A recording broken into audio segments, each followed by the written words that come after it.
À Saint-Paul-en-Jarret, aux portes du parc naturel régional du Pilat, Romain et Émilie ont uni leurs forces et même leurs prénoms. Ici, sur 18 hectares, ils cultivent leurs propres céréales pour nourrir leurs volailles élevées naturellement, travaillent main dans la main avec d'autres paysans et privilégient le circuit court. Bienvenue au GAEC de Romilly. On va aller voir les poussins au pire, enfin les petits. Le temps de comprendre à quoi servait cette échelle. Ah, ils ont même une échelle. Oui, pour aller plus près des cerises au moins. Pour aller manger des cerises.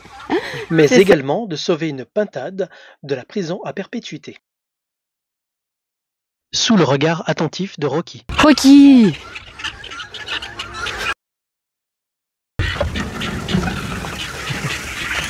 Donc ça c'est des poulets qu'on a reçus la semaine passée. Ouais. Ils ont 5 semaines. D'accord. Et puis après on les laisse grandir jusqu'à 16-20 semaines. À partir de 16 semaines. Voilà. D'accord. Non, ils vont pas encore dehors, on va les sortir, là ils ont 5 semaines, on va les sortir à 7 semaines à peu près, pour bien qu'ils s'habituent déjà à l'environnement, et puis nos filets ils sont un petit peu gros, donc après ils passeraient à travers, alors pour les courir après. À cette phrase, j'ai tout de suite pensé à cette scène. Ok, je ne suis pas vieux, je suis vintage. L'alimentation, on produit notre blé, on achète le maïs sur la région lyonnaise, et la complémentaire, les minéraux, c'est tout français et ça vient de Bourgogne. Voilà, on essaye d'être le plus local possible. Nous, notre blé, on ne le traite pas ou vraiment si on voit que si c'est nécessaire une fois. Cette année, on ne les a pas traités, par exemple. Du coup, c'est pas du systématique. Non, voilà, c'est vraiment histoire de sauver la récolte.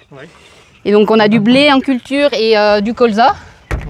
Le colza, on le vend et après, on achète à un autre paysan du tourteau. Donc, le tourteau, c'est du colza qui a été broyé, enlevé l'huile. Et nous, on récupère en gros que le déchet. Parce que la graine comme ça, c'est trop gras pour les poulets, ils n'aiment pas. Donc eux, ils ont 17 semaines. Voilà. Il n'y a que des cocos. Pour Noël, on reçoit chapon et dinde. Donc les dindes, on va les recevoir en mi-juillet, fin juillet, pour les élever 6 mois. Et les chapons, on les recevra en septembre pour Noël. J'ai travaillé 10 ans dans des vignes, en côte-rôtie. Voilà, quand mes parents sont partis à la retraite, on a décidé de reprendre la ferme. Ils faisaient de l'agneau et de la volaille, et nous on est restés que sur les volailles, pour faire qu'une production. Une petite journée, non, ça va. Comme le jeudi, vendredi, on arrive à faire du 8h, 5h30. Lundi, c'est beaucoup plus, mais lundi, mardi. Non, on arrive à faire des journées, on va dire, à peu près correctes.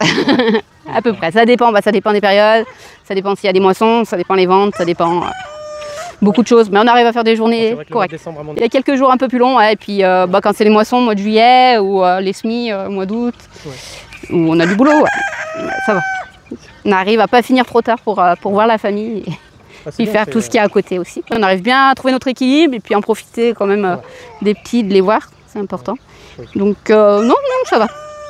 C'est bien, on pourrait même les exploiter. Oui, c'est ça. On commence à réfléchir aux grands, à l'exploiter un peu. Parce qu'ici, vous avez des voisins sympas. Oui. Oui, c'est bien, on a les fromages à côté, et puis on a une voisine qui fait du pain aussi, de la farine. Et puis on travaille beaucoup avec les voisins. On n'a que du matériel en commun. Il faut avoir du matériel récent et performant, que tout seul on pourrait pas quoi. Acheter pour 15 hectares de blé, on ne pourrait pas acheter du matériel. Donc oui, non, on essaye de bosser au maximum local dans tous les côtés. On fait la compta pareil en équipe avec des paysans du coin. Donc ça permet d'échanger sur nos problématiques. L'abattage se fait en équipe avec des paysans de la vallée. La vallée. Et puis c'est agréable de travailler en équipe. Au moins on est moins tout seul dans notre coin. Si on a un souci, au moins on peut échanger et puis ou rien que rigoler, des fois ça change aussi. Ça fait compter 2-3 âneries au travail. Voilà, ça fait passer le travail un peu plus vite quoi. Aussi. Donc, voilà. C'est vrai que de se raconter ses blagues à soi-même. Au bout d'un moment, là c'est compliqué, c'est ça. Puis voir les techniques des autres, c'est toujours bien. Non, c'est un truc qu'on apprécie beaucoup, de travailler en équipe. Dans les collines, au lever du jour, il y a des saveurs qui dansent, qui font battre nos cœurs d'amour. Des paniers pleins de promesses, des produits d'ici. Du goût du vrai pour les amis, pour la famille. Oh la boxe du forêt, c'est le goût du local à portée de main. Des